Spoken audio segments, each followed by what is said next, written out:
Minasan, okarina nasai. Today we have a sweet, crazy, borderline alcoholic big sister. And in my opinion, one of those ladies I would consider to be one of the prettiest of all time. Aya Uchida, born July 23rd, 1986 in Ota City, Gunma Prefecture. Currently affiliated with a cross entertainment agency.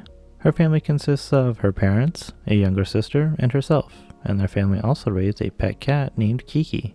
As a child, she really liked Sailor Moon and wished that she could be like the character. She was also a fan of the works by Ghibli and Disney, often rewatching them on videotape. Remember when we had to rewind VHS tapes? Holy. After coming to the profession of voice acting during middle school and doing some research into it, becoming a seiyuu became her goal. After graduating from high school, she entered the Yoyogi Animation School, and then she enrolled into the JTB Entertainment Academy as part of its pioneer batch. During her time there in 2008, she made her debut as a voice actress in the children's anime Odin-kun. During these early stages of her career, she supported herself with part-time jobs, such as being sales staff at department stores, production line quality inspector at factories, and sometimes even small labor jobs like carrying around cardboard boxes. The key criteria she had in choosing her jobs were that they had to be shift-based and versatile enough so that she could report to her agency anytime she needed to. So in 2009, very early in her career, she actually already had herself a lead role. I'm probably going to pronounce this wrong, but Asor in the show Kitty Girl. There's like an S and a C right next to each other in that name, so I'm assuming you pronounce both letters. Anyway, she also had Chinatsu in Miracle Train and Chikara Hidaka in Munto, a character I just can't seem to find a picture of. Must be super minor. In 2010, she had Erika Hayama in Yumeiro Petiziere, and Mayumi Kato in Mitsu de Moe. Then the big one, she was cast into the multimedia project Love Live, into their very first group known as Muse, voicing Kotari Minami and joining the subunit Brintam. In 2011, Uchida voiced twins Elle and Eel Adams in Rio Rainbow Gate, and Kaede Furutani in Yuru Yuri, then Taisi Fennel in the ecchi series Freezing. I have a little more information about this show much later in the video, as this is where she met someone else we all know and love very, very much. But for now, we're moving on to 2012, where she was in Space Battleship Yamato 2199 as Warrant Officer Yuriya Misaki, and Urus in another ecchi series, So I Can't Play H. 2013, the anime adaptation of Love Live School Idol Project began airing, and she reprised her role, but also lending her voice to Himawari Shinomiya in Vivid Red Operation, and Ionita in Devil Survivor 2, the animation. 2014, she began voicing Arin Kanazuki in Trinity 7, and I'd say the only other character worth mentioning is Rigel in ZX Ignition, one of those bad shows with an insane cast. But this was the year she made her major debut as a singer with the release of her first album, Applement. This would be published under the Nippon Columbia label. 2015, Year of the Goat. Hell yeah. Though sadly this wasn't her goated year, as she only had a bunch of supporting roles. Kogal Spirit in Recon, Shiho Shishido in My Monster Secret, and Hinami Kamakura in Million Doll. She then released her first photo book, Patina. 1 month later, her second album, Blooming, was released.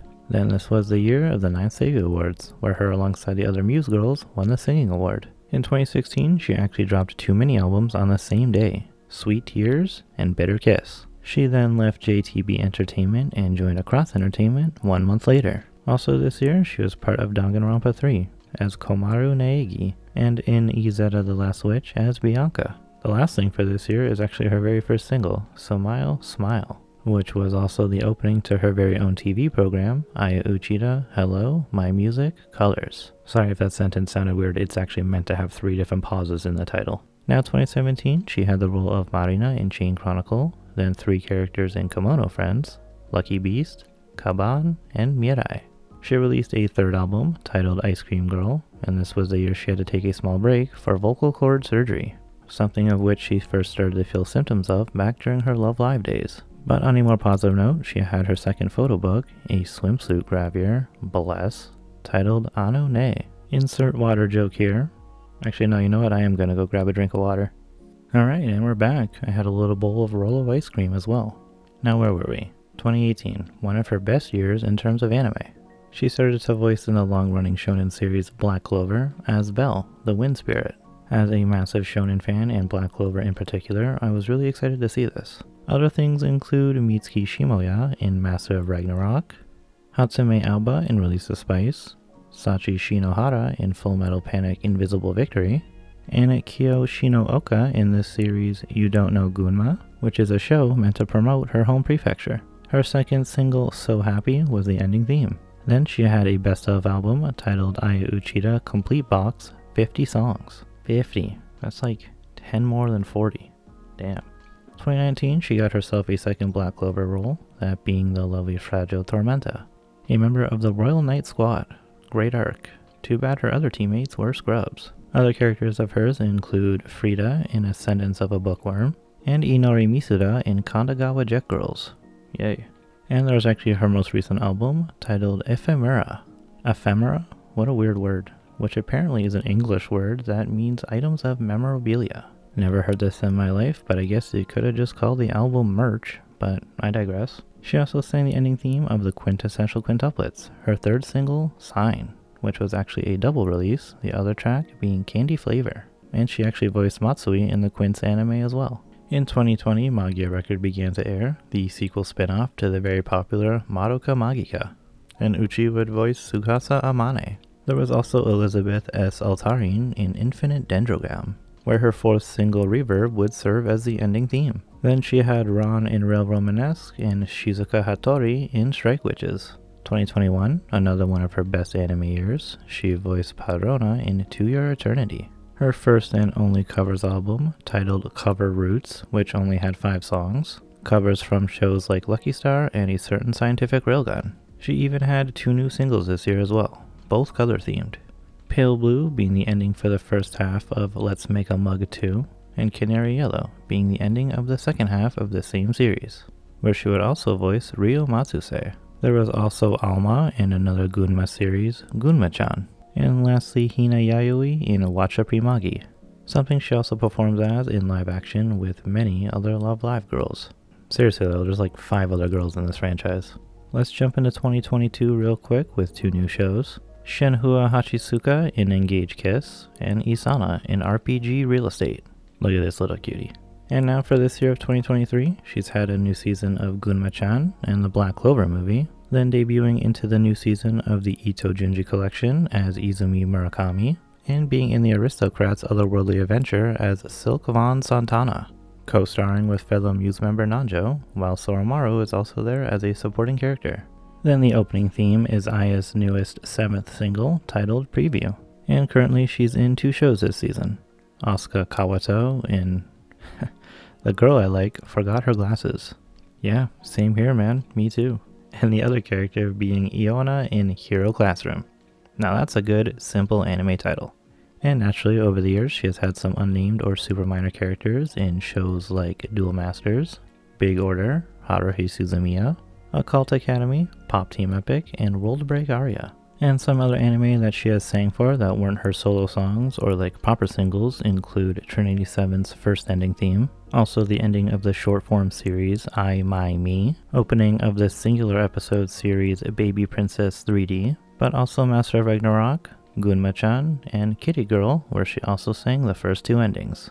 And lastly, endings 4 and 6 of Vivid Operation. Now onto video games. She has 20 or so credits. First up, the anime tie-ins for Love Live, Danganronpa, Magia Record, and Kandagawa Jet Girls. She's got the usual Dragalia Lost, Grand Blue Fantasy, and Azure Lane, surprisingly not being in the anime for that last one.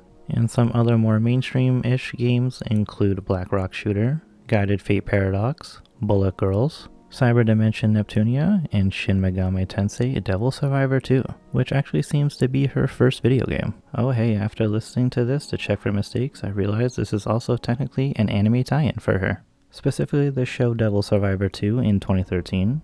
Also didn't realize her character Ionita has the same last name as one of her best friends. And of course a fellow Muse goddess. Uchione-chan seems to have 4 foreign dubbing credits, all for American things. The TV series called And Just Like That, the movie Pitch Perfect, then the animated Starship Troopers, and Lego Ninjago movies. Now the final career section, live concerts and such. First off, her solo stuff, having her first solo live in 2015, then her second in the following year. Pretty sure she's had at least 1 solo show every year since her singing debut, and even a tour in 2018. 4 different shows in 4 different venues. Then last year, she had her 5+2 anniversary live and was even a guest at Emitsune's live show. And she'll be having an event in a little under 2 weeks on August 6th. With her Love Live group, she was at all 6 main Muse lives and the Love Live Fest in 2020. Then over at Anisama with Muse from 2012 to 2015. As a solo act there in 2015, having a song with Pyle and Asami Imai, and even opening day 1 with Momori in 2018. Both those years she was a solo performer. She was also in the yearly music video. Weirdly enough, she's never been at Animax, unless there was a pre-chan performance one year that I'm just forgetting about, but I don't think I am. Speaking of that series, she's been at a fair amount of the Pretty Series live events since joining. Pretty sure there was at least one each year, but I don't think she was at the most recent one, which was like 2 or 3 weeks ago.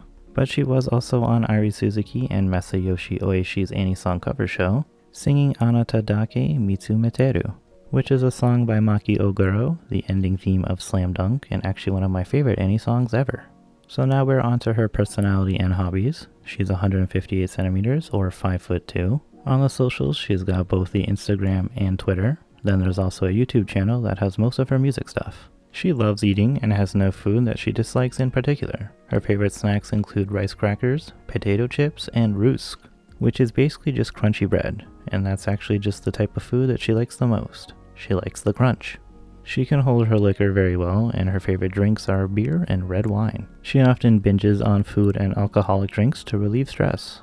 Very relatable. Her hobbies include making paper cranes, accessories, and sweets such as gâteau chocolate, decoration roll cakes, and apple pies. She also collects bath goods and likes reading books as well as just making things in general. Her special skill is hair arrangement, and for the Love Live events, she normally had her hair resembling Kotori's. After noticing this, most of the girls started to do the same thing afterwards. She has a driver's license, and her personal favorite seiyuu is Ikue Otani, the voice of Chopper, Morgana, and Pikachu, also one of my all-time favorites as well. Uchi-chan describes herself as a reserved and a timid person. I respectfully disagree with that completely. She is a crazy person. As a child, she used to imagine various things or just play make-believe. She would even have conversations with herself and just create things. And she claims that she is still pretty much the same person as she used to be. She also really likes working, if you couldn't tell, so she felt that the small jobs were not tough at all back during the early stages of her career. During an interview, she claims she's not very good at making friends, but she is close to Rie Murakawa, her co-star in Vivid Red Operation. That's also Rom, by the way, from ReZero. Uchi says that she often finds herself cast as characters that are the number one idiot, or like just an airhead. So she has started to believe that she is a very good fit for those types of characters. Back in 2014, she was appointed as the tourism special envoy for the entire Gunma prefecture, meaning she would accompany people while they received tours. She thinks performing as part of Love Live is one of the most difficult things she has ever had to do as a voice actress, as she did not expect dancing to be part of her career. She is a lot more confident in her dancing capabilities nowadays after all the difficult and tiring practice. The part she enjoys the most about being a seiyuu is reading fan mail, which actually cheers her up. She is very good friends with Emitsune and Kusun, probably due to the fact that they're all seiyuu who had their first major debut in the voice acting industry with Love Live. And during her time with the franchise, she was part of the Koto Honomaki extracurricular activities program. A song that she sings very well on karaoke is the opening to Yu Yu Hakusho, the Japanese version of course, although the English version is also a banger. During the Love Live concerts, she is often caught on camera drinking water while the rest are talking. Whenever this was pointed out in a jokingly manner, she would reply that the water was delicious. There might even be a reference to this during a scene in the Love Live School Idol movie, where at the start of a dinner in New York, Kotori is the only one with a cup that's almost empty, while every other Muse member still had a full glass of water. Because of this, there was even a small corner during live streams that featured her drinking water. Shoutouts to the time that she shared her drink with both Emi and Momori at Muse's first Love Live. Now for the final little assortment of facts, she met Aika Kobayashi while working on Freezing. Aika was making her singing debut as the performer of the ending theme, so Uchi was actually the one to give Aika her first radio interview, remarking that she seemed like an idol. Coincidentally, Kion's Love Live character Yohane has the same image color as Uchi's character Kotori. And this isn't the only thing that she shares with her juniors, as she has the same last name as Nijigasaki's Shu Uchida, also kind of the same image color as well. Then she has the same birthday as Aqua's Aina Suzuki, and the same first name with Liella's Aya Omori. Actually, she's also in the same agency as Aqua's Ai Furihata. Those really are some crazy coincidences. But with that, we have reached the ending. Uchi is actually quite evil. I can't really elaborate on that, it's just something you notice while watching her in live streams. She's always up to no good, like a cat just waiting to knock over a glass of water or something. But she really is so pretty, so I mean, I'd let her get away with it. I would actually let her get away with a lot of things. Anyway, thank you so much for watching. I really hope you've enjoyed and learned something new. If you are new here, consider subscribing. Slowly but surely, we are getting closer to 1,000, and that's exciting. And please join me in the next one about the main characters in the D4DJ franchise. I look forward to seeing you there.